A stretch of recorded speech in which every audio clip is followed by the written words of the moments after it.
Good morning friends. चलिए आज हम लोग देखेंगे पंचायती राज एवं नगरीय निकाय में मतपत्रों में वर्णक्रम का निर्धारण।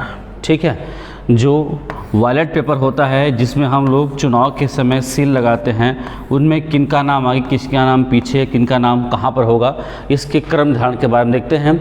पीएससी और व्यापम में ये प्रश्न कई बार आ चुका है। ये हमारा पंचायती राज नगरीय निकाय का द्वितीय संस्करण पुस्तक है। इसको निश्चित तौर पर परचेस कीजिए और बढ़िया सॉल्व कीजिए। ठीक है, इसमें नया प्रावधान सब जोड़ दिया गया है। ठीक, जैसे एक प्रश्न आया था, ये 6 व्यक्ति का नाम है, इनको अरेंज करना है, तो कैसे अरेंज करें, मतदाता सूची में इनका नाम कैसे अरेंज होगा, इसके बारे में आगे एक स्लाइड में आपको बताता हूँ। उसी प्रकार ये व्यापम का प्रश्न था, इनमें 3 नाम हैं। ठीक है, ये शुक्ला है, महेंद्र कुमार है, सोम वर्मा है, तो इनका नाम कैसे अरेंज होगा इनके बारे में देखेंगे। उसी प्रकार एक बार तो 10 नामों के साथ आया था। ठीक है, असिस्टेंट डायरेक्टर हॉर्टिकल्चर भर्ती परीक्षा में ये 10 नाम के साथ पूछा गया था, तो इनका सीक्वेंस कैसे बनेगा इनके बारे में देखेंगे, वो भी मानक स्रोत के आधार पर। ठीक है, बन जाएंगे। चलिए बिना देर की शुरुआत करते हैं। इसका डाटा आपको छत्तीसगढ़ नगरीय निकाय की वेबसाइट में मिल जाएंगे, इसका पीडीएफ। ठीक है, हालांकि ये सरलीकृत है। ठीक है, इस प्रकार से आपको नहीं मिलेगा वो, लेकिन एक कानून के तौर पर या जो फॉर्मेट है उसमें दिया हुआ है वो। ठीक है, तो आप वहाँ से डाउनलोड कर सकते हैं।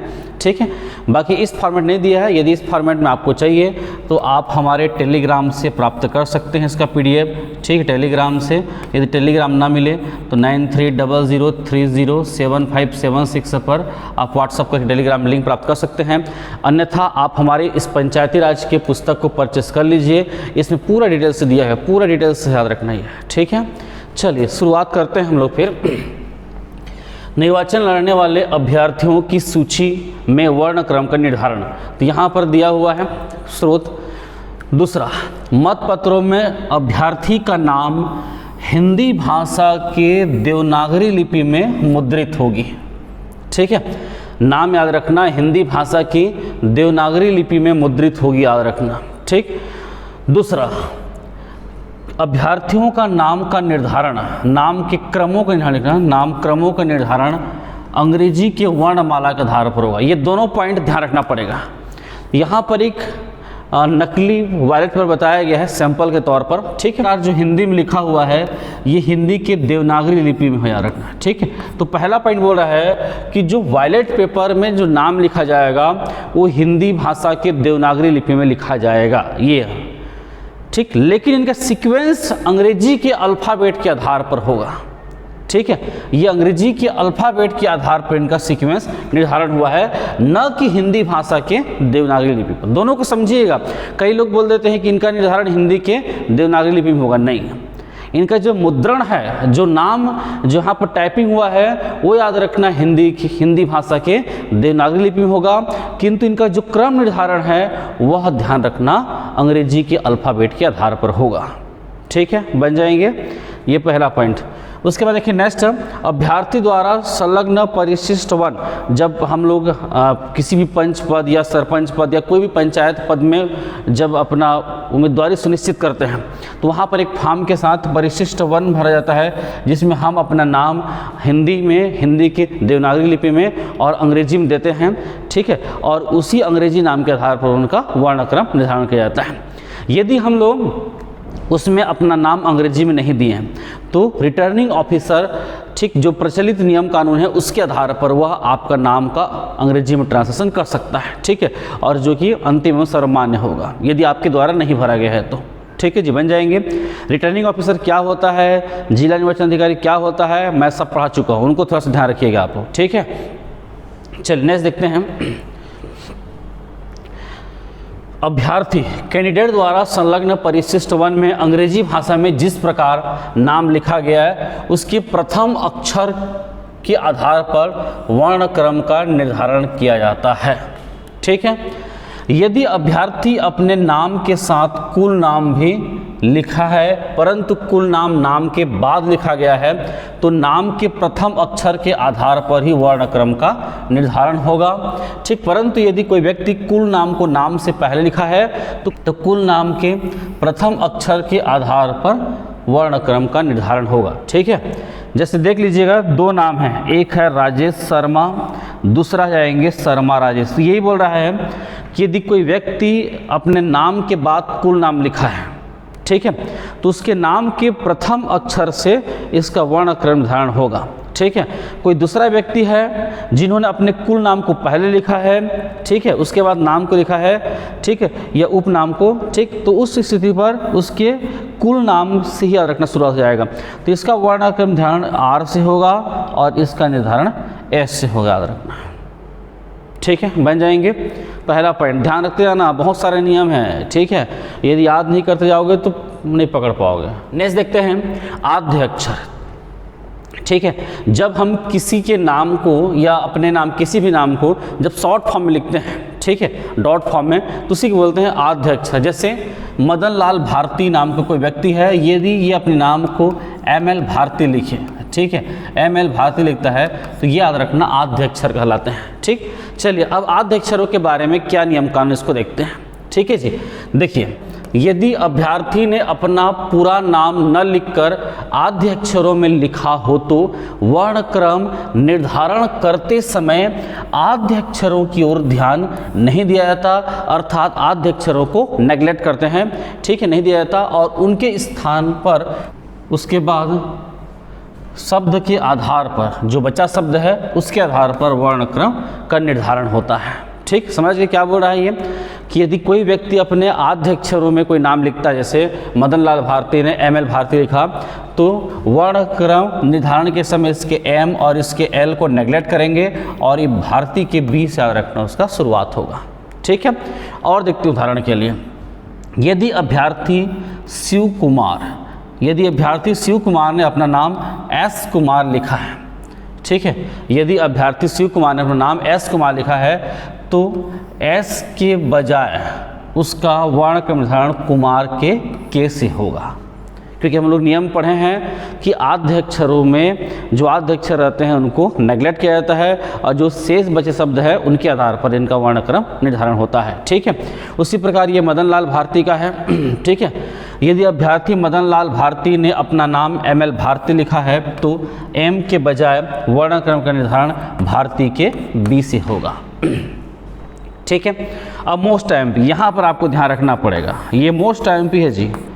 ठीक, परंतु आद्य अक्षरों का प्रयोग करने वाले दो अभ्यर्थियों के नामों के शेष बचे भाग, ठीक है, जिसके आधार पर हम लोग उनका वर्णक्रम निर्धारण कर रहे थे, ठीक है, जो शेष बचे हैं जिनके आधार पर हम लोग वर्णक्रम के निर्धारण कर रहे थे, यदि वो भी समान है तो अब कैसे करेंगे, उसी के बारे में बोल रहा है। जैसे PS वर्मा और BK वर्मा, ये दो नाम हैं, ठीक है, तो ये PS वर्मा आद्य अक्षर है तो इसको नेग्लेक्ट कर दिए, ये BK वर्मा आद्य अक्षर नेग्लेक्ट कर दिए, तो ये वर्मा और ये भी वर्मा दोनों समान हो गए। यहाँ तो याद रखना भारती था या S कुमार था तो अलग अलग थे, लेकिन अब याद रखना दोनों में समान हो गए। अब कैसे करेंगे, ठीक है, तो इस कंडीशन में क्या करते हैं, आद्य अक्षरों के ही आधार पर वर्णक्रम निर्धारण होगा। मतलब ठीक है, वर्मा वर्मा समान होने का इसको काट दिए, अब बच गया PS वर्मा और BK वर्मा, तो ये BK वर्मा पहले आएगा क्योंकि B पहले आएगा, फिर P बाद में आएगा। लेकिन जो पूरा श्रेणी होगा इनका याद रखना, ऐसा नहीं होगा कि इनको B में रखेंगे, इनको S में रखेंगे, इन दोनों में ऊपर नीचे कौन रहेगा ये बात कर रहे हैं हम लोग। ठीक है, तो इन दोनों में ऊपर नीचे में VK वर्मा ऊपर में होगा और PS वर्मा नीचे होगा। इसको ध्यान समझिएगा नहीं जी, ठीक है, इसको ध्यान समझो। पहले हम लोग क्या बोलते हैं, आद्य अक्षरों को हम लोग नेग्लेक्ट करेंगे, उसके बाद जो बचे शब्द होंगे उनके आधार पर तय करेंगे। लेकिन एक कंडीशन आ गया कि दो नाम दिया हुआ है जिनमें एक PS वर्मा दूसरा BK वर्मा है, ठीक है, तो दोनों नाम में जो शेष बचे हैं वो सेम हैं, तो हम अब इनका क्रम कैसे निर्धारण करेंगे, तो इनके आद्य अक्षरों की ओर आएंगे, ठीक, और जो पहले होगा उसको पहले लिखेंगे और जो बाद में होगा उसको बाद में लिखेंगे। लेकिन जो वर्ण क्रम होगा उनमें इनका भी क्रम में ही आएगा, भी क्रम में आएगा। देख लो, एक उदाहरण के लिए बता रहा हूँ मैं, देख लीजिए एक उदाहरण के लिए, याद रखना BK वर्मा और ये PS वर्मा, ठीक है, तो अब इसका B से बना है, इसका P से बना है, तो याद रखना इन दोनों की ऊपर नीचे तय करने के लिए है, इन दोनों की ऊपर नीचे तय करने के लिए ध्यान रखेंगे, अन्यथा इनका जो क्रम है वो भी में ही आएगा जी, इनका जो क्रम है वह भी में ही आएगा। अब ये नहीं कि BK वर्मा को हम B के पास ले जाएं और याद रखना PS वर्मा को हम लोग P के पास ले जाएं, ठीक है, इनका जो सीक्वेंस है वो याद रखना भी के आधार पर होगा। लेकिन इन दोनों में आगे और पीछे कौन रहेगा इसका तो याद रखना आद्य अक्षरों के B और P से किया जाता है, ठीक है, बनेंगे। चलिए आगे देखते हैं। नेक्स्ट है, यदि किसी अभ्यर्थी द्वारा अपने नाम के साथ आदर्श सूचक शब्द, ठीक है, एक दूसरा शैक्षणिक योग्यता दर्शाने वाला शब्द, ठीक है, दूसरा शैक्षणिक योग्यता दर्शाने वाले शब्द या पैतृक नाम या व्यवसाय दर्शाने वाले शब्द या कोई उपाधि दर्शाने वाला शब्द यदि हम अपने नाम के सामने जोड़ते हैं तो वर्णक्रम निर्धारण के समय उन शब्दों को नज़रअंदाज कर दिया जाता है। ठीक है, कैसे? देखिए, जैसे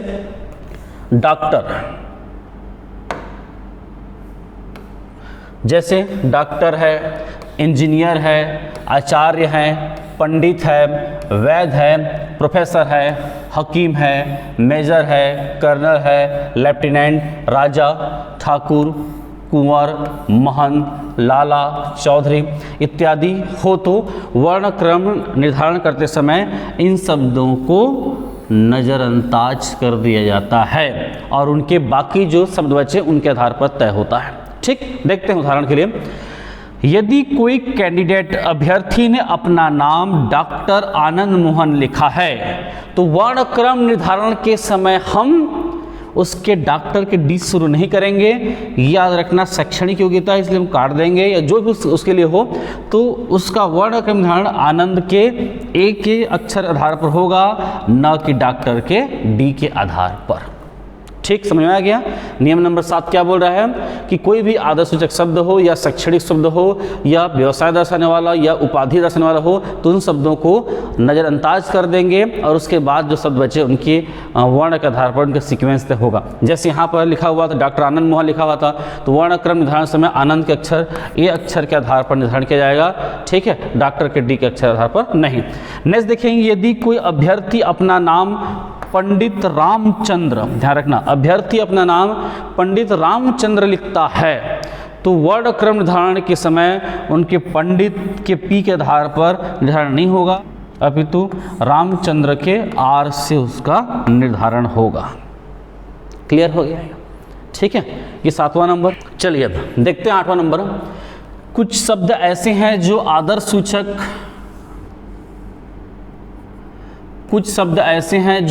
सूचक कुल नाम दोनों दर्शाने वाले होते हैं, जैसे कि ठाकुर, चौधरी, पंडित। ठीक है, जैसे याद रखना, ठाकुर, चौधरी, पंडित, ऐसे मामलों में रिटर्निंग ऑफिसर को इन शब्दों को नज़रअंदाज करते हुए उनके मूल नामों की ओर से आधार पर तय करना है। मतलब नियम नंबर 7 और 8 वही मान के चलिए। ये नियम कोई दिया हुआ नहीं है जिसको हमारे द्वारा क्रम निर्धारण के लिए सीक्वेंस बोल दिए कि पहला नियम दूसरा नियम बोल के। ठीक है, तो ये नियम नंबर 8। ठीक, तो इसमें क्या करना है, जो आदर्श सूचक शब्द हैं या कुल नाम दर्शाने वाले शब्द यदि नाम के पहले जुड़े हैं तो इनको रिटर्निंग ऑफिसर नज़रअंदाज कर देगा। जैसे गंगा प्रसाद ठाकुर और दूसरा नाम है ठाकुर मानसी, तो गंगा प्रसाद ठाकुर में वर्णक्रम निर्धारण के समय गंगा के जी से होगा। ठीक है, और ठाकुर शब्द कुल नाम के रूप में प्रयुक्त है, जबकि ठाकुर मान सिंह, ठीक है, तो वर्णक्रम निर्धारण में जो मान के एन शब्द के आधार पर होगा। लेकिन यदि कोई व्यक्ति बताएगा कि हमारा सरनेम ही ठाकुर है तो इस आधार पर याद रखना उनका जो निर्धारण क्रम रहेगा वो याद रखना टी से हो जाएगा, जो कि फर्स्ट हम पढ़े थे। यहाँ पर याद रखना आदर्श सूचक शब्द ठाकुर के तौर पर प्रयोग हुआ है। ठीक है, लेकिन परीक्षा हाल में तो हमको तो नहीं बताने वाला कि यहाँ पर जो ठाकुर है वह उपाधि है कि कुल नाम है, तो हम इसको उपाधि ही मान के चलेंगे। ठीक है, परीक्षा में हम इसको उपाधि मान चलेंगे जब तक हमको परीक्षा के कहीं पर क्वेश्चन में हिंट नहीं करेगा कि जो ठाकुर है ये उपनाम है या उपाधि है। उपाधि तो छोड़ देंगे लेकिन उपनाम होगा तो लेना पड़ेगा।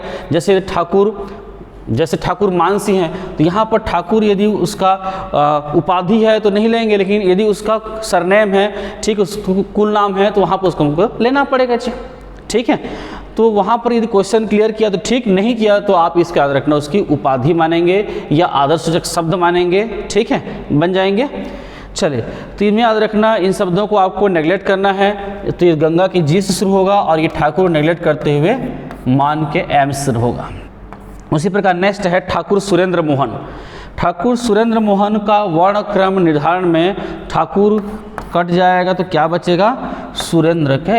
इसी आधार पर याद रखना इसको वर्णक्रम निर्धारण होगा जी। ठीक है, बन जाएंगे।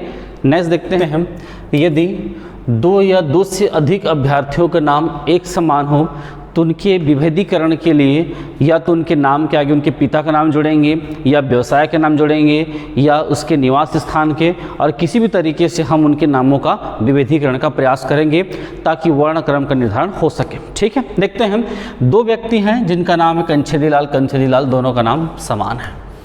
अब इनको विभेद करने के लिए इनके नाम के बाद इनके पिताजी का नाम जोड़ रहे हैं, जैसे कंछेदीलाल आत्माराम और कंछेदीलाल यशवंत सिंह।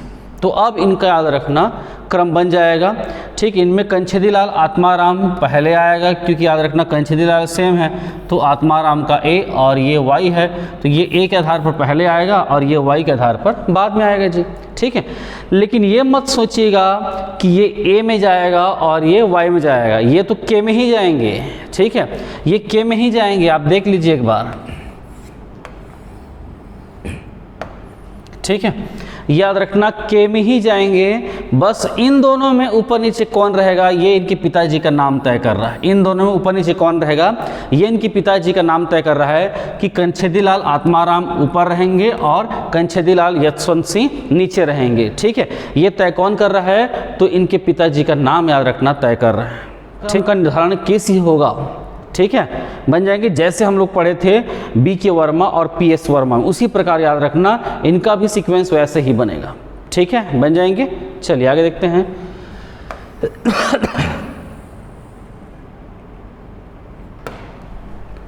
ठीक है, इसके बारे में बात कर ले हम लोग। कंछेदीलाल आत्माराम और कंछेदीलाल यशवंत सिंह में कंछेदीलाल आत्माराम पहले रहेगा और कंछेदीलाल यशवंत सिंह बाद में रहेंगे। ठीक है, उसके बाद देखते हैं दूसरा है किशोर बाबूलाल और किशोर आत्माराम। तो किशोर किशोर सेम हो गए, तो किशोर आत्माराम पहले जाएगा और किशोर बाबूलाल बाद में आएंगे, लेकिन इनका क्रम निर्धारण कैसे ही होगा, इन दोनों में आगे पीछे कौन रहेगा, तो किशोर आत्माराम पहले होगा और किशोर बाबूलाल बाद में होगा। ठीक है, बन जाएंगे। उसके बाद देखते हैं नेक्स्ट, परंतु यदि दोनों उम्मीदवारों के पिता का नाम भी सेम है। ठीक, जैसे कई बार देखे होंगे हम लोग स्कूल वगैरह में कि कईयों के नाम सरनेम, पिता का नाम पिता का सरनेम सब याद रखना कॉमन हो जाता है। ठीक है, तो वैसे याद रखना यदि उन व्यक्तियों का यदि नाम और पिता का नाम ये भी समान हो गया तब क्या करेंगे, हम उनके व्यवसाय के स्थान व्यवसाय का नाम जोड़ देंगे या उनके स्थान निवास स्थान को जोड़ के विभेद करने का प्रयास करेंगे। जैसे किशोर ठेकेदार, ठीक, किशोर बैंड मास्टर, ये व्यवसाय के आधार पर है। उसी प्रकार हो जाएंगे किशोर नयापुरा, ठीक है, किशोर परसिया, ये निवास स्थान के आधार पर गया। इस तरीके से हम लोग विभेद करके इनको ऊपर नीचे का प्रयास करेंगे या इनके वर्ण क्रम का निर्धारण करने का प्रयास करेंगे जी। ठीक है, चलिए आगे देखते हैं।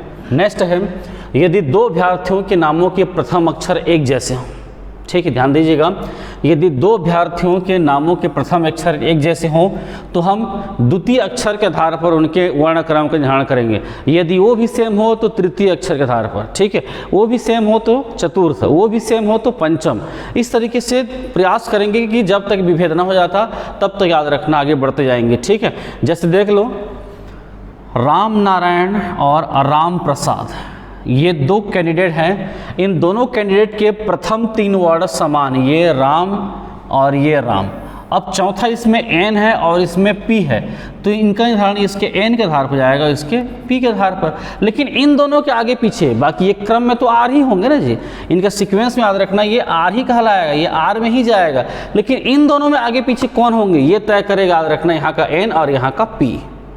ठीक है, तो इनमें याद रखना एन पहले आएगा और फिर बाद में आएगा। इस आधार पर राम नारायण पहले होगा और राम प्रसाद बाद में होगा, लेकिन सीक्वेंस में आर के भी रहेंगे, वो आर में ही रहेंगे याद रखना, लेकिन दोनों में आगे पीछे कौन रहेगा तो ये रहेंगे। ठीक है, उसके बाद यदि दो अभ्यर्थियों द्वारा नाम राम नारायण या राम स्पेस प्रसाद लिखे गए हों तो ऐसी परिस्थिति में प्रसाद सरनेम के रूप में माना जाएगा। ठीक है, सरनेम के रूप माना जाएगा, चूंकि वर्ण क्रम निर्धारण नाम के आधार पर होता है, इस कारण अभ्यर्थी की सूची में राम प्रसाद का नाम पहले आएगा और राम नारायण का बाद में। इसको ध्यान रखना जी। ठीक है, यदि ये राम स्पेस नारायण कर देगा और ये राम स्पेस प्रसाद कर देगा तब इसका पहले आ जाता है। ठीक है, चलो नेक्स्ट देखेंगे संतोष कुमार अग्रवाल और संतोष अग्रवाल के वर्ण क्रम का निर्धारण क्रमशः संतोष कुमार अग्रवाल के के से होगा, क्योंकि संतोष संतोष दोनों में समान है। इस आधार पर इसके के से, कुमार के के से और इसका याद रखना अग्रवाल के ए से तय होगा। ठीक है, तो ये पहले जाएगा संतोष कुमार और संतोष कुमार अग्रवाल बाद में होगा जी। ठीक है, बन जाएंगे, अर्थात संतोष अग्रवाल का नाम पहले आएगा और संतोष कुमार अग्रवाल का नाम बाद में। इस प्रकार संतोष कुमार अग्रवाल और संतोष लालचंद अग्रवाल, ठीक, इसी प्रकार कोई व्यक्ति हैं, दो व्यक्ति जिनमें एक है संतोष कुमार अग्रवाल, दूसरा संतोष लालचंद अग्रवाल की वर्ण क्रम निर्धारण क्रमशः संतोष पहले वाले में क्या लिखा है, संतोष कुमार के से और लालचंद के एल से होगा। इस आधार पर संतोष कुमार अग्रवाल पहले आएगा और संतोष लालचंद अग्रवाल का नाम बाद में आएंगे। ठीक है, तो ये बन जाएंगे। ठीक, ये तो रीजनिंग वगैरह भी पढ़ते हुए कोई बड़ा चीज़ नहीं इसमें। ठीक है जी, चलिए अब देखते हैं नेक्स्ट। हिंदी के कई नाम अंग्रेजी भाषा में इस प्रकार लिखे जाते हैं कि उनके प्रथम अक्षर साइलेंट हो जाते हैं, जैसे उच्चारित होते हैं वो क्या जाते हैं, साइलेंट है। जैसे क्षितिज, KSHITIJ। ठीक, उसी प्रकार ऋतिक, ऋतिक टाइप लिखा था, याद रखना। ठीक, उसी प्रकार क्षमा। ठीक है, तो वर्ण क्रम निर्धारण के समय इसके के से होगा, इसके एस से होगा, इसके के से होगा। ठीक है, बन जाएंगे। चलिए अब देखते हैं नेक्स्ट। सामान्य अंग्रेजी भाषा में नामों की स्पेलिंग बहुप्रचलित परंपरा के अनुसार ही मान्य किए जाएंगे। ठीक है, बहुप्रचलित परंपरा के आधार पर ही मान्य किएंगे। जैसे मान लो किसी व्यक्ति का नाम है हीरालाल। ठीक है, यदि किसी व्यक्ति का नाम है हीरालाल तो इस तरीके से हीरालाल या इस प्रकार से हीरालाल लिख सकता है वो। ठीक है, दोनों ही प्रकार मान्य हैं, परंतु किशोर का स्पेलिंग इस प्रकार से किशोर होगा, याद रखना। ठीक है, ही मान्य होंगे, न कि इस प्रकार से किशोर मान्य होंगे और न इस प्रकार का चिशोर मान्य होगा। ठीक है, बन जाएंगे जी। इसमें याद रखना इस प्रकार के किशोर ही मान्य होंगे, ये वाला और ये वाला मान्य नहीं होगा। ठीक, बन जाएंगे। यदि कोई अभ्यर्थी द्वारा अभ्यर्थियों की सूची में वैधता प्राप्त करने के उद्देश्य से अपने नाम का प्रथम अक्षर अंग्रेजी के किसी साइलेंट अक्षर से प्रारंभ करता है अथवा किसी अक्षर की पुनरावृत्ति करता है, ठीक है, बन जाएंगे, तो उसमें उनको नेगलेक्ट कर देंगे। जैसे दो व्यक्ति, एक अमित है और एक अनिल है, मान लो दो व्यक्ति के नाम है, एक अमित और एक अनिल, तो सामान्य प्रचलित अंग्रेजी के आधार पर अमित की स्पेलिंग क्या जाएंगे, AMIT होगा। ठीक है, अनिल का ANIL। ठीक है, तो इसमें अमित का A समान है, अनिल का A, तो इसमें M है, इसका N है। ठीक है, तो इसका निर्धारण M के आधार पर होगा, इसका याद रखना N के आधार पर होंगे। ठीक है, बन जाएंगे। तो इसमें कौन पहले आएगा, तो इसमें पहले अमित आएगा, उसके बाद अनिल आएगा। ठीक है, बन जाएंगे। लेकिन अनिल जानबूझ के अमित से पहले आने के लिए यदि अपने नाम में AANI लिख के प्रयास करेगा तो याद रखना मान्य नहीं होंगे। वे अपने नाम को ठीक जबरदस्ती आगे लाने के लिए ऐसे प्रयास कर रहा है, लेकिन वह बंदा अपने नाम के तर्क के पीछे कुछ प्रस्तुत कर दे, जैसे उसका मार्कशीट हो या ड्राइवरी लाइसेंस हो या आधार कार्ड हो, ठीक है, तब उसका नाम इस प्रकार से अनिल मान्य होगा। ठीक है, यदि प्रस्तुत नहीं कर पाता है तो वह मान्य नहीं होगा। ठीक है, इसी प्रकार यदि कोई व्यक्ति, जैसे राम है, सामान्यतः किसी व्यक्ति को बोलोगे तो राम ऐसा ही लिखेगा। ठीक है, लेकिन कोई व्यक्ति अपने नाम को आगे लाने के लिए, ठीक है, राम के सामने ए जोड़ देता है, इस प्रकार से राम लिखता है, तो इसको मान्य नहीं किया जाएगा। लेकिन वह व्यक्ति अपने नाम के इस प्रकार से लिखते हैं बोल के इस प्रकार कोई भी प्रूफ देता है तो इस आधार पर उसको मान्य होगा। बाकी इस प्रकार से राम लिखा जाएगा यदि नहीं दे पाता हो तो। ठीक है, चलिए अब देखते हैं कुछ प्रश्न। ये आपका CGVAPM इस साइंटिफिक भर्ती परीक्षा 2017 में आया था प्रश्न। 3 नाम हैं, पहले प्रश्न को पढ़ता हूँ। 3 अभ्यर्थी सरपंच का चुनाव लड़ रहे हैं। ठीक है, 3 अभ्यर्थी सरपंच चुनाव लड़ रहे हैं, मतपत्र में इनका नाम किस क्रम से मुद्रित होगा जी। ठीक है, मतपत्र जो बैलेट पेपर होता है उनमें इनका नाम किस क्रम में मुद्रित होगा। 3 नाम है, पहला PS शुक्ला, दूसरा महेंद्र कुमार, तीसरा सोम वर्मा। ठीक, बन जाएंगे। ये याद रखना हिंदी सेगमेंट में होगा और ये इंग्लिश सेगमेंट होगा, तो आप इंग्लिश वाला देखिएगा ना जी, यहाँ पर ध्यान रखना। ठीक है, चलिए अब देखते हैं इसमें, तो महेंद्र का एम ये सबसे पहले आएगा, तो इसके पी या एस से नहीं करेंगे क्योंकि हम लोग पढ़ चुके हैं नियम नंबर 6 आद्य अक्षरों के आधार पर उनका सीक्वेंस तय नहीं होगा। तो ये एस ये एस दोनों में समान हो गया। अब ये एच है और ये ओ है, ठीक है, तो ये पहले आएगा, दूसरा नंबर पर आएगा और सोम वर्मा तीसरे नंबर पर आएंगे। भूल से भी आपने महेंद्र का एम से 1 कर दिया, ये तो ठीक है। यदि पी एस शुक्ला में पी का यदि आपने पी को देख लिया और एस का सोम को देख लिया तो फिर आप गए काम से, ठीक है। तो इसको आप लोगों को ध्यान रखना पड़ेगा जी, ठीक है। चलिए तो ये याद रखना सीक्वेंस क्या बनेंगे, पहले महेंद्र कुमार होगा, दूसरा पी एस शुक्ला होगा, तीसरा सोम वर्मा होंगे, ठीक है। ये हमारे पंचायती राज की पुस्तक में ये एकदम विस्तार से दिया है, आज ही परचेस करके बढ़िया पढ़िए, इसको क्वेश्चन सॉल्व कीजिए, टॉपिक वाइज बढ़िया क्वेश्चन एक्सप्लेन किया हुआ है, ठीक है। बाकी आप लोग मर्जी। देखते हैं इसमें, मतपत्र में मुद्रित नाम हिंदी भाषा के देवनागरी लिपि होंगे, जबकि उन नामों का क्रम निर्धारण अंग्रेजी के अल्फ़ाबेट के आधार पर होगा, ठीक है। दूसरा है नियम क्रमांक 6 के अनुसार यदि अभ्यर्थी का अपना पूरा नाम ना लिखकर आद्य अक्षरों में लिखा है तो वर्ण क्रम निर्धारण के समय आद्य अक्षरों को ध्यान नहीं दिया जाता, ठीक है। जैसे प्रेम शरण शुक्ला ने अपना नाम पी एस शुक्ला लिखा है, हम लोग मान के चल रहे हैं, तो इसमें याद रखना पी एस को हम लोग नहीं मानेंगे, हम याद रखना शुक्ला के एस के आधार पर हम लोग इसका निर्धारण करेंगे। चलिए अब थोड़े जटिल की ओर बढ़ते हैं। सरपंच के चुनाव के लिए निम्नलिखित 6 उम्मीदवारों के नामांकन वैध पाए गए। राज्य निर्वाचन आयोग के निर्देशानुसार इन नामों के मतपत्र मुद्रित करने का क्रम क्या होगा, ठीक है। मतपत्र में नाम मुद्रित क्रम के बारे में बात कर रहे हैं, ठीक है। तो पहला है अंबा प्रसाद, दूसरा अंबा प्रसाद, तीसरा मदन लाल भारती, चौथा एम.एल. भारती, पांचवा कंछेदीलाल आत्माराम और छठवां कंछेदीलाल बाबूराम है, ठीक है। चलिए देखते हैं, कोई दिक्कत नहीं। ये माना जाता है कि एम में आधा म होता है और एन में अंक की मात्रा होता है, तो एम पहले आता है एन बाद में होता है, तो अंबा प्रसाद ये पहले होगा, दूसरा अंबा प्रसाद बाद में होंगे, ठीक है। अब आ जाएगा मदन लाल भारती एम.एल. भारती, ठीक है।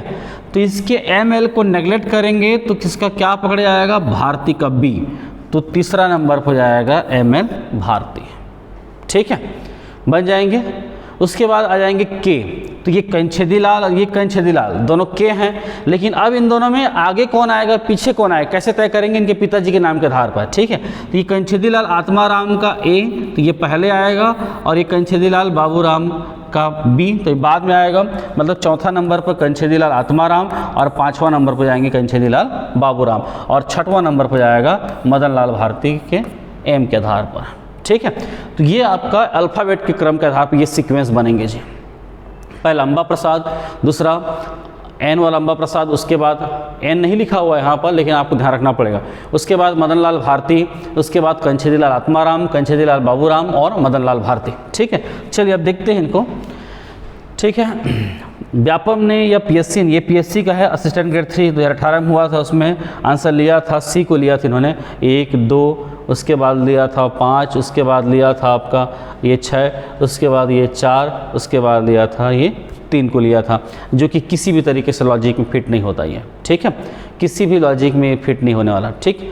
चलिए ये जो मेन है ये इसी आधार पर फिट हो रहा है ये, ठीक है। मदन लाल भारती का वर्णक्रम निर्धारण के समय हम एम.एल. के स्थान पर भारती के बी से निर्धारण करेंगे, ठीक है, नियम नंबर 6 के अनुसार। उसके बाद देखते हैं नेक्स्ट, नियम 9 के अनुसार यदि 2 या 2 से अधिक अभ्यर्थियों के नाम एक समान हो तो उस नाम के आगे उनके पिता के नाम जोड़कर उसे विभेदित और विस्तारित किए जाएंगे, और ऐसे अभ्यर्थियों का नाम वर्णक्रम का निर्धारण उनके विस्तारित नामों के आधार पर किया जाता है। जैसे कंछेदीलाल आत्माराम में कंछेदीलाल आत्माराम पहले होगा और बाबूराम में बाबू बाद में होगा, मदन लाल भारती में निर्धारण एम से हो रहा है, ठीक है। चलिए नेक्स्ट देखते हैं, 10 नाम हैं। प्रश्न है मतपत्र में किस क्रम से निम्नांकित नाम मुद्रित किए जाएंगे। CGPSC असिस्टेंट डायरेक्टर हॉर्टिकल्चर 2017 का एग्जाम का प्रश्न है, ठीक। देखते हैं, पहला है कंछेदीलाल आत्माराम, दूसरा कंछेदीलाल यशवंत सिंह, तीसरा अंबा प्रसाद, चौथा अंबा प्रसाद, पाँचवां एस कुमार, ठीक, छठवां है PS वर्मा, सातवां है पंडित रामचंद्र, आठवां है ठाकुर सुरेंद्र मोहन, नौवां है BK वर्मा और 10वां जाएंगे मदन लाल भारती। ये 10 नाम दिए हुए हैं, अब इनको हमको सीक्वेंस में जमाना है। देखते हैं, एकदम सिंपल है, ठीक है, जो पढ़े हैं उसके नियम को फॉलो करते रहिएगा। तो सबसे पहले आ जाएंगे तो ये तो के में हो जाएगा, आ गया ए में अम्बा प्रसाद। तो मैं बता चुका हूँ आपको, आधा म के लिए एम मानते हैं और अंग की मात्रा के लिए एन मानते हैं। तो इस आधार पर ये वाला अम्बा प्रसाद पहले नंबर पर आएगा और ये चौथा वाला अम्बा प्रसाद दूसरे नंबर पर आएंगे। ठीक है, ध्यान से देखते रहिए, सब प्रश्न बन जाएंगे। ठीक है, उसके बाद देखते हैं आगे, ये हो गया। अब देखते हैं बी में। ठीक है, तो बी में ये आपका 10वां नंबर, तीसरा स्थान पर जाएगा। मदन लाल भारती में एमएल को हम लोग साइड करेंगे, भारती के बी के आधार पर तय किया जाएगा। ठीक है, तो ये आपका 3rd नंबर पर हो गया बी के आधार पर। ठीक है जी, बनेंगे। चलिए उसके बाद देखते हैं नेक्स्ट, बी के बाद और नहीं आ रहा है ना। उसके बाद के में आएंगे सीधा, कंछेदीलाल आत्माराम, कंछेदीलाल यशवंत सिंह। तो अब बात आती है कि इन दोनों में आगे पीछे किन को किया जाए। ठीक है, इनका सीक्वेंस तो के से ही बनेगा, लेकिन याद रखना इनके पिताजी के नाम के आधार पर आगे पीछे होंगे। तो कंछेदीलाल आत्माराम पहले आएगा, मतलब ये 4था नंबर पर आ गया। कंछेदीलाल यशवंत सिंह वाई के आधार पर ये 5वें नंबर पर आ गए। ठीक है, हालांकि इनके क्रम निर्धारण के आधार पर हुआ है जी। ठीक है, बन जाएंगे। उसके बाद हो जाएंगे एस कुमार। तो एस कुमार में जो एस ये आद्य अक्षर है तो इसको हम लोग नेगलेक्ट कर देंगे, कुमार के से होगा। तो के आधार पर ये हो जाएगा आपका 6वां नंबर पर। ठीक है, 6वां नंबर रखना। उसके बाद है नेक्स्ट पंडित रामचंद्र। ठीक है, तो इसमें पंडित कट जाएगा, इसके आर से सीक्वेंस बनेगा, तो ये हो जाएगा आपका 7वां नंबर का व्यक्ति। ठीक है, 7वां नंबर का। उसके बाद हो जाएंगे ठाकुर सुरेंद्र मोहन। तो ठाकुर का टी कट जाएगा, यहाँ पर हम इसको आदर्श सूचक शब्द मान रहे हैं। तो सुरेंद्र के ए से तय होंगे, तो ये हो जाएगा आपका 8वां नंबर का उम्मीदवार। ठीक, अब 2 बचे, एक PS वर्मा और दूसरा बी के वर्मा। ठीक है, तो पढ़ चुके हैं। इनका निर्धारण भी से होगा, इनका भी भी से होगा, लेकिन इन दोनों में आगे पीछे कौन होगा, तो ये बी पहले आएगा, ये पी बाद में आएगा। इस आधार पर बी के वर्मा 9वां नंबर पर जाएंगे और PS वर्मा 10वां नंबर पर। ये सीक्वेंस बनेगा। ठीक है, जो हम लोग पूरा नियम कानून पढ़े हैं उसी आधार पर इनका सीक्वेंस बनेगा। ठीक है, तो यहाँ पर लिखा हुआ है, देख लीजिए, अम्बा प्रसाद, मदन लाल भारती, सॉरी एमला हो गया है ये। ठीक है, ML होगा ये, ML भारती, कंछेदीलाल आत्माराम, कंछेदीलाल यशवंत सिंह, एस कुमार, पंडित रामचंद्र, ठाकुर सुरेंद्र मोहन, VK वर्मा, PS वर्मा। ठीक है, ML भारती का नाम वर्ण क्रम निर्धारण के समय हम ML के स्थान पर भारती के B के आधार पर तय करेंगे। ये तो पढ़ चुके हैं जी। ठीक है, चलिए सबका व्याख्या कर रहे हैं, कोई दिक्कत नहीं है। उसके बाद नियम नंबर 9 के आधार पर 2 या 2 से अधिक अभ्यर्थियों का नाम एक समान हो तो हम उनके नाम के आगे उनके पिताजी का नाम, व्यवसाय, स्थान के नाम जोड़ते हैं और इस प्रकार से विभेद करते हैं। ठीक है, इस क्रम में हम लोगों ने कंछेदीलाल आत्माराम और कंछेदीलाल यशवंत सिंह का विभेद किए हैं। ठीक, इनका क्रम तो के में ही होगा, लेकिन इन दोनों में आगे पीछे कौन होंगे, ये इनके पिताजी के नाम तय कर रहे हैं। तो ये आत्माराम का ए पहले होगा और यशवंत सिंह का वाई होने के कारण वो बाद में होगा, लेकिन के में ही ना जी। ठीक है, नेक्स्ट देखेंगे एस कुमार। तुम लोग पढ़ चुके हैं नियम नंबर 6 में, यदि आद्य अक्षर है तो आद्य अक्षर को नेग्लेक्ट करके जो शेष बच्चे होते हैं उनके शब्द के आधार पर तय करते हैं। तो एस कुमार में कुमार के स्थान के आधार पर रखना तय होगा। उसके बाद नियम नंबर 7, नियम नंबर 7 के आधार पर लोग पढ़े थे कि यदि किसी व्यक्ति के नाम के सामने आदर्श सूचक शब्द, शैक्षणिक योग्यता, ठीक है, उपाधि, ये सब दिया हुआ है तो हम उसको नेग्लेक्ट करते हैं, उनके मूल नाम के आधार पर पढ़ते हैं। तो इसी प्रकार देख लीजिएगा, पंडित रामचंद्र में, ठीक, पंडित एक उपाधि शब्द है, इसका उसके पी से तय नहीं होगा। अपितु याद रखना रामचंद्र के आर से उनका क्रम निर्धारण होगा। ठीक, इसके बारे में पढ़ चुके हैं। नियम नंबर 8 के अनुसार यदि अभ्यर्थी का द्वारा नाम के पहले आदर्श सूचक या कुल नाम दर्शाने वाला शब्द रखते हैं, जैसे पंडित, चौधरी, ये सब रखते हैं तो उनको नेग्लेक्ट करते हैं। जैसे ठाकुर सुरेंद्र मोहन, ठीक है, तो इसमें ठाकुर मान के चलते हैं कि उसकी एक क्या बोलना चाहिए, आदर्श सूचक शब्द है, क्योंकि उपनाम बोल के परीक्षा में क्वेश्चन नहीं दिया है। इस आधार पर हम इसके सुरेंद्र मोहन के एस के आधार पर इसका वर्ण क्रम निर्धारण तय करेंगे। ठीक है, बन जाएंगे। नेक्स्ट नियम क्रमांक 6 के आधार पर यदि व्यक्ति अपना पूरा नाम न लिख के आद्य अक्षरों को लिखता है तो हम उनके आद्य अक्षरों को नेग्लेक्ट कर देते हैं। ठीक है, और उनके जो शेष बचे शब्द के आधार पर तय करते हैं। जैसे प्रेम शरण शुक्ला ने अपना नाम PS शुक्ला लिखा है तो हम उसके याद रखना शुक्ला के एस के आधार पर उनके तय करेंगे। ठीक, उसी प्रकार VK वर्मा और PS वर्मा, ठीक है, ये अपवाद हैं इनके, क्योंकि याद रखना सामने यदि हम दोनों को छोड़ दें तो बाद वर्मा सेम है। इस आधार पर इनका क्रम तो भी में होगा, लेकिन इन दोनों में आगे पीछे कैसे होंगे ये तय कौन करेगा, तो इनके आद्य अक्षर के P और B तय करेंगे। ठीक है, तो आई होप आप लोगों को ये समझ में आया होगा अच्छे ढंग से। ठीक, यदि एक बार में क्लियर नहीं हो पाता इस वीडियो को डबल देखिए। ठीक है, और हमारी पुस्तक जो पंचायती राज की पुस्तक है इसमें पूरा विस्तार से दिया हुआ है, आप बढ़िया इसको परचेस करके पढ़िए। ठीक, सॉल्व कीजिएगा। ठीक है, थैंक यू।